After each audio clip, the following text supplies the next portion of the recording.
Du côté de mon père, ma famille est espagnole. Il y a une tradition en Espagne, c'est que les enfants aînés portent le prénom de leurs parents. Donc c'est comme ça que mon arrière-grand-père s'appelait Juan, mon grand-père s'appelait Juan, mon père s'appelait Juan, moi je m'appelle Vincent. Mais on m'a expliqué qu'il y avait bien quelque chose et qu'en fait c'était un prénom que mon grand-père avait porté, c'était pas très, très clair.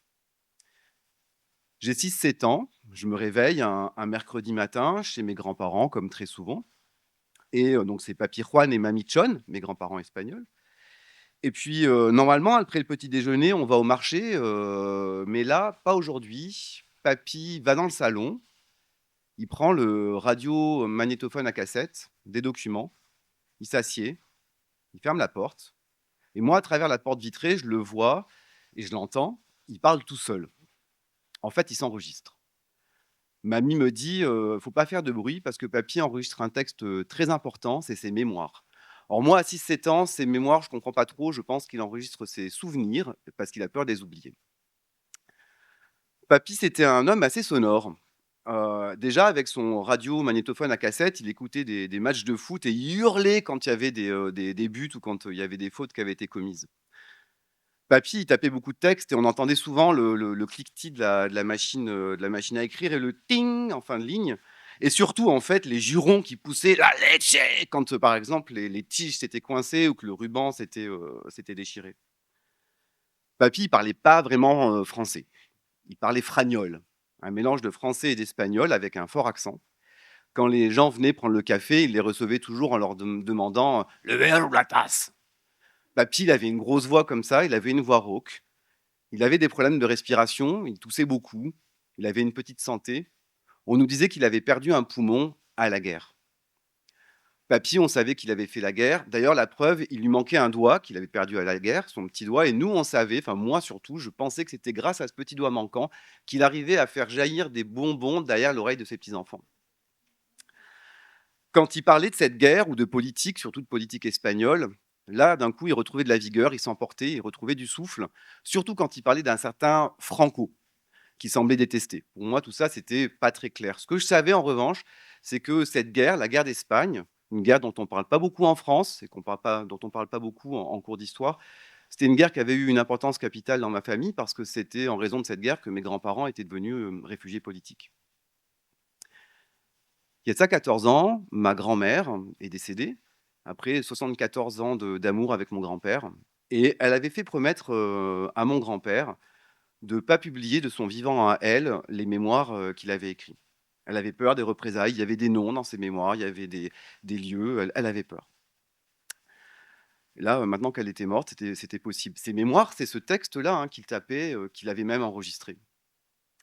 On se retrouve avec mon père après l'enterrement et il me dit, «Tu sais Vincent, moi ce texte, j'aimerais bien qu'il soit publié et qu'il y ait plus de gens qui le lisent».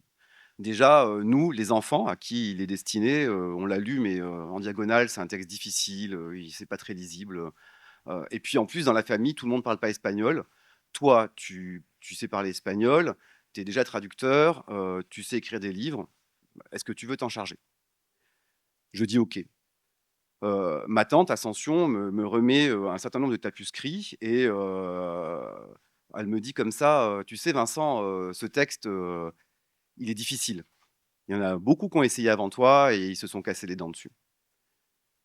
Effectivement, Ascension avait raison, le texte était très difficile. Déjà, en fait, papy avait tout tapé au kilomètre à la machine à écrire, une machine à écrire française, il manquait les accents, les tildes, il écrivait des paragraphes entiers, enfin, il y avait pas de paragraphes, c'était un texte, continu. Il y avait pas de chapitrage, il y avait pas de chapitres, de paragraphes. En fait, on pouvait s'y perdre très facilement, il faisait des phrases très, très longues et puis, en plus, il manquait tout un tas de contexte pour comprendre. Il y avait des sigles, des noms d'hommes politiques et cetera, on n'y comprenait pas grand-chose. Mais la vraie difficulté, elle était pas là, en fait. La vraie difficulté, elle était dans la violence de ce que je lisais.